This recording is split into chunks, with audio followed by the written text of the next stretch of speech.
Bom dia, boa tarde, boa noite, galera. Sejam bem-vindos ao canal QAB. Hoje nós iremos continuar o nosso papo sobre a escola experimental, que tá demorando pra cacete essa porra. Mas é aquela coisa, eu posso fazer um vídeo de 1 hora para fazer isso aqui tudo, ou eu posso gravar vários vídeos pequenos que dá pra você ir vendo e pensando, conseguindo absorver o conteúdo de forma mais de boa do que eu botar 1 hora de conteúdo aqui. Então por isso que os vídeos eles diminuíram consideravelmente. Hoje nós vamos falar sobre a formação da consciência segundo as ideias da escola experimental. Também é uma das coisas mais brilhantes dessa época, na questão da escola. E você vai ver, conforme a gente vai passar nas próximas aulas, como a mudança de paradigmas ela estava acontecendo. Enquanto a gente vê na escola experimental indo por um lado, nos Estados Unidos estava indo em outra direção, em outra ideia, porque eles estavam seguindo a ideia do Darwin da época, e aqui não tinha essas ideias. Aí eles estavam indo lá mais para o lado subjetivo, o lado da mente, pesquisando a mente. Então aqui a gente vai ver que existem muitas coisas que são parecidas, mas em outras é completamente diferente, por causa da influência do darwinismo na psicologia. Mas isso é algo que a gente vai discorrendo nas próximas aulas, tá ok? Porque a gente vai falar sobre a psicologia nos Estados Unidos, aí ali a gente vai falar mais um pouquinho. E também eu tô vendo aqui se a gente vai falar também no Brasil, a formação. Mas enfim, vamos falar sobre a formação da consciência hoje. Então nós vimos que tem a maneira objetiva e subjetiva. Não é preciso eu explicar mais isso. Então vamos direto ao ponto. Direto ao ponto, que é as sensações objetivas e os sentimentos simples. Lembra daquela ideia que ele falou aqui, das ideias psicológicas? Então, isso aqui é uma evolução das ideias psicológicas dele, falando como se forma a consciência humana. Então, a consciência humana ela é formada por um lado subjetivo, que são sentimentos simples, e um lado objetivo, que são as sensações. Então, ele fala que subjetivamente, dois sentimentos simples formam-se os sentimentos complexos, o nosso processo volitivo e o nosso processo afetivo. Então é do simples para o complexo. Isso lembra muito o que, galera? Sim, o darwinismo, a ideia de evolução. Só que aqui ele estava muito longe do Darwin e da influência do Darwin que tinha nos Estados Unidos, como vocês vão ver no futuro. Mas mesmo assim eles estavam indo na mesma, é como se fosse um tiro com uma trajetória parecida. Então das sensações nós temos representações, como se fossem representações do que nós sentimos, porém o resultado ele é totalmente subjetivo. Então nós temos um lado objetivo, como por exemplo, a pessoa te belisca, você tem uma representação de um beliscado, e nós temos a questão da dor, que é um sentimento complexo, que a gente tem a dor simples, que vem da sensação, mas quando chega na nossa consciência, ele pode se tornar complexo. Como por exemplo, tem gente que acha que dor é prazer. Tem gente que adora sentir prazer com dor. Ou seja, um objeto simples, nem vou dizer um objeto, vamos dizer uma sensação simples, que ela é objetiva, que é a dor, ganha uma representação complexa a partir de que entra no modo subjetivo da nossa consciência. Veja só como é que era foda naquela época. Os caras era simplesmente muito foda. E essa daqui é a primeira escola, ainda tem as outras ainda. Ainda tem muita coisa para vocês aprenderem sobre psicologia. Aí aqui nós temos a ideia de síntese criadora, que é uma fusão que tem como resultado a síntese criadora, como eu falei, que liga os elementos e constitui complexos psíquicos, enquanto que a associação é um processo secundário que se refere apenas à ligação de elementos já presentes em diversos compostos. Isso aqui foi uma briga muito lascada na época entre aqueles caras que acreditavam na ideia do associanismo, que a gente estudou pra caceta essa porra, mano. A gente passou quase 3 vídeos estudando essa porra. Não acredito se você chegar aqui e falar que não sabe, mano. Tá louco, mano. Aí a gente tem que marcar pra você tomar um modafinil aí pra ver se melhora essa porra aí, mano. E não é possível, velho. Eu mesmo já tô cansado de falar de associalismo aqui, cara. Então, era uma briga, porque eles falavam que era o quê? Era uma composição química lá, tal. Tinha uns que falavam que era um processo já existente, que não criava nada de novo, mas era junção de elementos. Então era uma briga do cacete, essa questão. E a diferença daqui é que ele coloca a criatividade.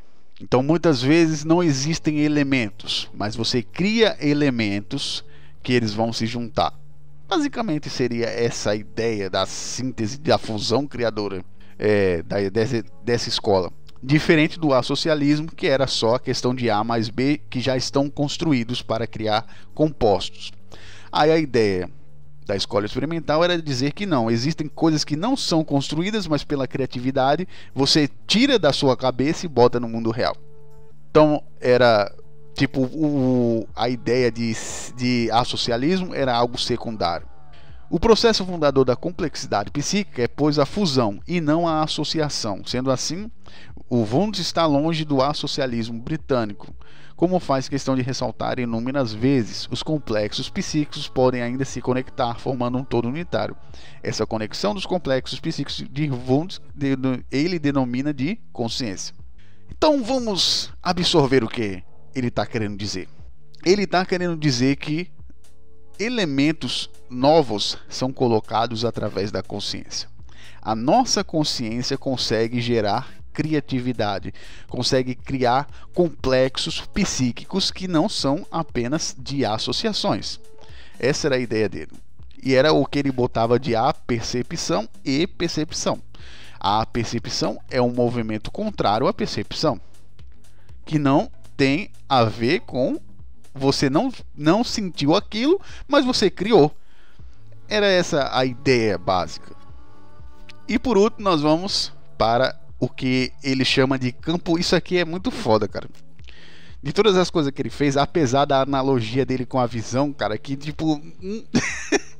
Mas enfim, a ideia foi muito boa. Que ele coloca... Sabe o nosso sistema visual? A gente não tem dois sistemas? O periférico, nós temos o sistema visual periférico e o concentrado. Aí ele deu essa ideia como se fosse a consciência. Então nós temos a consciência dentro de um ponto, dentro de um foco, e nós temos o restante, que é o campo visual da consciência. Então nós temos a consciência dividida em concentrado e possibilidades dentro de um campo visual. Isso aqui foi genial, cara. E vamos falar sobre o paralelismo, que é o último assunto, graças. Ainda bem que é o último assunto para a gente poder ir para outra área. Aí vem a ideia do paralelismo. O que significa o paralelismo? Significa que todas as coisas elas andam juntas. Tanto o psicológico quanto os processos físicos, eles têm uma simetria, vamos dizer assim, são paralelos. Não um que manda no outro. A doutrina acerca do problema mente e corpo, que veio surgir com Spinoza, o Leibniz, também era um gênio matemático. Ele era puro suco da matemática, o cara. Entre outros, embora contenha variantes, caracteriza essencialmente pela afirmação que o físico e o psíquico são processos paralelos, que não podem ser reduzidos um ao outro. Isso aqui é o quê? É um tapa na cara de duas coisas. Primeiro, a questão de que a genética ela é tudo, e a questão do determinismo completo. Então esses caras batiam nesses dois caras. Era a mesma coisa de pau que bate em Chico, bate em Francisco. Era essa a ideia desses caras. É uma doutrina bastante influente na filosofia e na psicologia do século XIX, que consiste em uma tentativa de superar tanto o dualismo de substâncias quanto o monismo materialista, que é o que domina hoje em dia. A doutrina dominante, pelo menos no hype, no senso comum, hoje em dia é o monismo materialista. O monismo materialista, ele é o senso comum, o hype que você vai encontrar várias pessoas. Por exemplo, você falar de Freud, até o meu cachorro sabe. Meu cachorro, se eu falar sobre Freud, ele fala, ah, sim, aquele dali que faz o ego, o id, lá tal. Então é o que? Senso comum. O monismo materialista se tornou senso comum hoje em dia. Mas não é o fato de ter se tornado senso comum que se torna a verdade absoluta sobre tudo. Isso é um ponto interessante. A particularidade do paralelismo de Wundt consiste de fato de ele não ser um princípio metafísico, mas sim um postulado empírico que garante a autonomia da psicologia em relação à fisiologia, ou seja, ele é uma expressão de irredutibilidade na nossa experiência subjetiva. Então, em resumo, o que foi que os caras fizeram? Eles fizeram o seguinte: olha, psique não é metafísica. Não é aquela coisa viajada de quem fumou maconha, tá ok? Ele pode ser empírico. Podemos construir um postulado empírico em cima disso. E a partir do momento em que a gente pode fazer um postulado empírico, sendo que, lembra-se lá de Descartes, lá nos Quintos do Inferno, das primeiras aulas, se ele é empírico, então ele pode ter autonomia. Ele pode se tornar uma ciência. E não só uma parte da fisiologia. Então vocês estão entendendo a jogada dos caras? Os caras eram foda, mano. Eles tiraram de dentro da... que estava dentro da física, dentro da fisiologia, estava tudo dentro lá, a psicologia, como se fosse um processo monista. Ou simplesmente uma mistura de substância lá que dá certo, cara.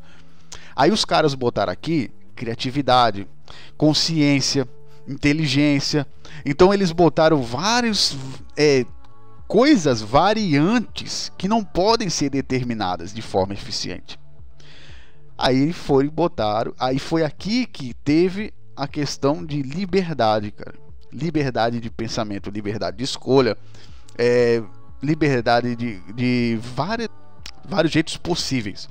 E foi isso que foi determinante para a separação da psicologia. Embora mais para frente ia ter zoeira fodida lá, ia ter uma zoeira de que... Enfim, o primeiro passo é o mais foda. É que nem filme, cara. O primeiro filme é bom, o segundo já é aquela coisa.